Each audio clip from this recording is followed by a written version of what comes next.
From the newsrooms of the Sydney Morning Herald and The Age, this is Please Explain. I'm Bianca Hall. It's Tuesday, October 26.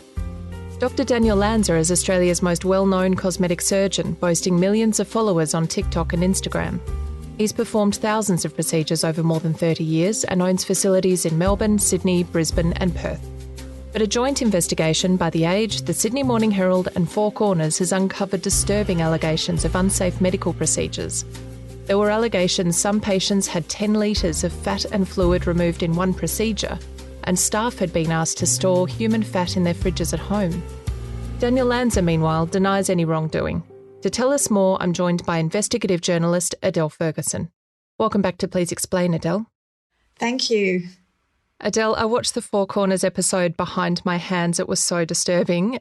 For me, the most disturbing scene was the one where there are three medical staff and they're bopping and some of them are laughing while a cannula is being lunged into a patient and they're listening to Dolly Parton's Jolene. What on earth was going on there?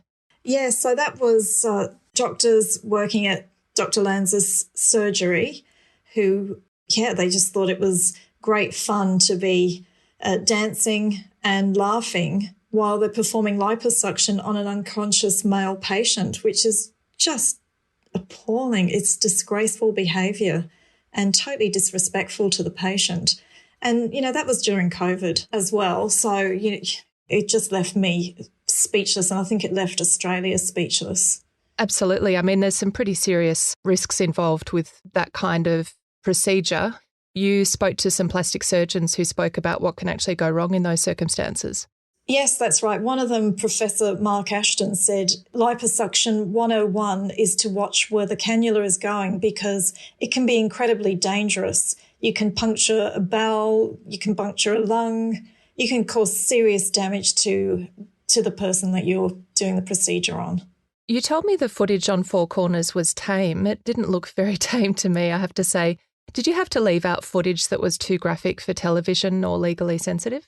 Yes, we did. There was a lot of very graphic footage that it was just too much for the viewers to watch. But, interestingly, a lot of that footage is on TikTok and Instagram.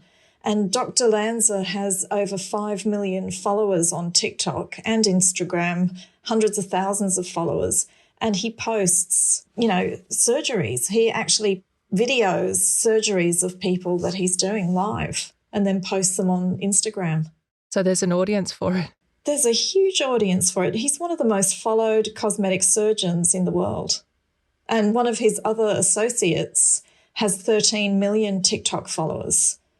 So, there's a huge appetite out there. One of the most fascinating parts of the show was the reaction of the plastic surgeons who watched that footage with you. What's the difference between cosmetic and plastic surgeons in regulation and what they specialise in?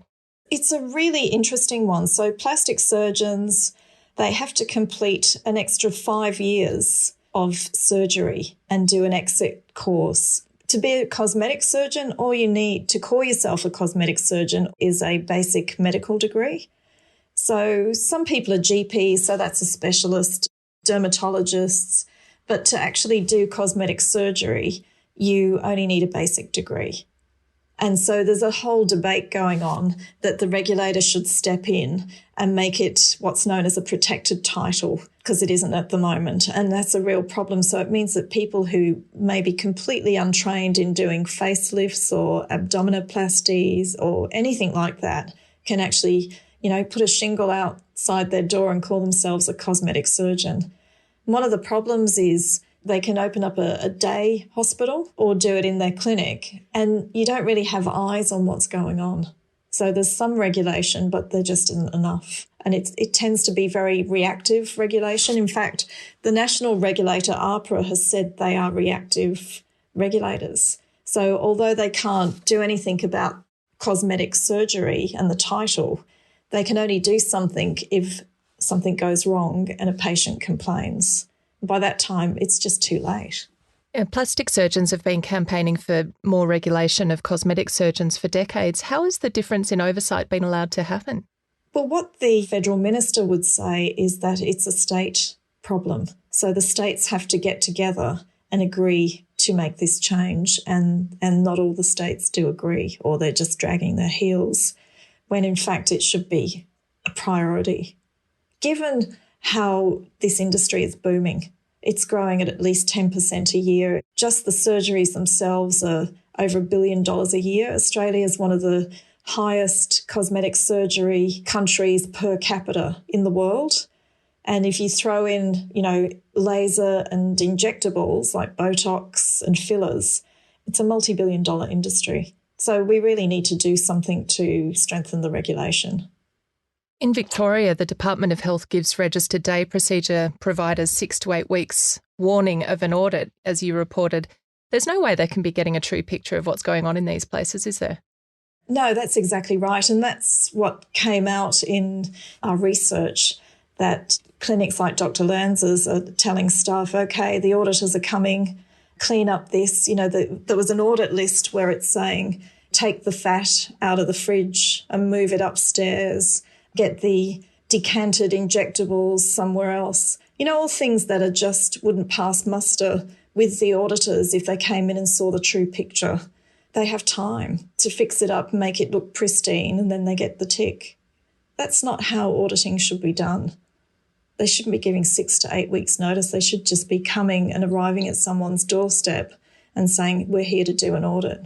So you get a proper picture of really what is going on. And staff told you that they were being asked to take fat home and store them in their home fridges. Yeah, and this fat is human fat. That's what we can't get away from here. You're meant to have it at specific temperatures. It's just extraordinary. As you reported, the Australasian College of Cosmetic Surgery told Senate estimates that cosmetic surgery isn't a specialty. The public and anyone going to get a tummy tuck or a facelift would assume it is, wouldn't we? Yes, we do. So there have been surveys where people don't know the difference between cosmetic surgery and plastic surgery. They don't realise that plastic surgeons have had many more years study. But even then, it's not good enough. There just should be different courses so that the plastic surgeons, even though they've got all this extra training in surgery, there also needs to be specific training in, abdominoplasty or tummy tucks, gynecomastia, which is man boobs, facelifts. They're really sensitive, very sophisticated procedures, you would think, and dangerous. So they should be properly qualified. And the reasons people are getting those procedures as well, they're very sensitive parts of people's bodies. Yeah, that's right. And I think they're getting them because when you look at social media, it's been really trivialised so that people think, I'm just going to get some lipo, thinking that it's probably just a, quick lunchtime, get a couple of kilos out and then, 2 days later you're fine. It's actually not necessarily the case. Things can go wrong and there's a lot more downtime than what people think. But when you, put it on social media and make it look like it's really quick, then it changes people's sense of reality of just how much recovery time there is and just how serious the operation is. Some of these procedures that you documented are pretty extraordinary. Can you talk to me about megaliposuction and what it is? Okay, so megaliposuction is when you take out more than 5 to 6 litres of fat from someone. So you're sucking it out through liposuction. And there's been dozens of papers across the world that say megaliposuction is dangerous because it can change the fluids in people's body. And so it's really got to be monitored. And if you are going to do it, you must, have the patient stay in overnight.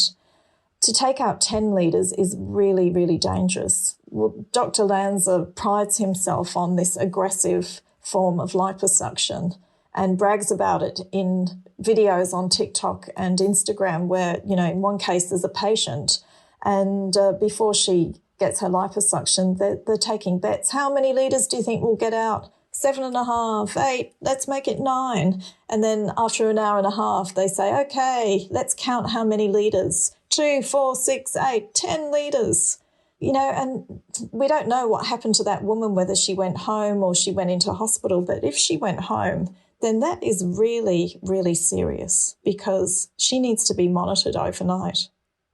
There was another pretty disturbing allegation you uncovered, the message you obtained showing an instruction that Daniel Lanza left signed prescriptions for nurses to fill out over the Christmas period. Can you talk us through that? Yes, so there have been a lot of allegations. So that's one bit of truth that we had, evidence, but there are also a lot of testimony of people who've worked there who've said that this is commonplace, that doctors sign prescriptions and then the nurses fill them in. Because it's so busy, that's just part of the practice. And you can't do that. The doctor has to fill in the prescription and sign it. He denies any wrongdoing, doesn't he? Dr. Lanza denies wrongdoing with regards to every allegation that was made in the newspaper articles and on Four Corners. He says he has a pristine record in sterility and safety and hygiene, and he's a pioneer in liposuction, stands behind mega liposuction, etc. Yes, so denies wrongdoing completely. What's the response to this series of stories been like? Oh, it's extraordinary. We have been getting so many phone calls and emails, both from Four Corners and to my email and the tip jar. We've just been flooded with responses and people coming forward wanting to tell their stories about what happened to them when they went to those clinics or even to some other cosmetic surgery clinics. So it sounds like it could be the tip of the iceberg then. It is definitely the tip of the iceberg, which is what happens when you have a sector that isn't properly regulated and people don't know where to turn when the regulator isn't listening. They eventually come to the media and that's where they get their voice. Well, thanks very much for telling these stories, Adele, and thanks for coming on Please Explain. Thank you, Bianca. Today's episode of Please Explain was produced by Chi Wong. The journalists, editors, photographers, producers and tech team at The Age and the Sydney Morning Herald worked tirelessly to cover the news that matters. For coverage you can trust, visit our websites or buy our papers. To support our journalism, you can subscribe via our homepages or just search Subscribe, the Sydney Morning Herald or The Age. I'm Bianca Hall. Thanks for listening.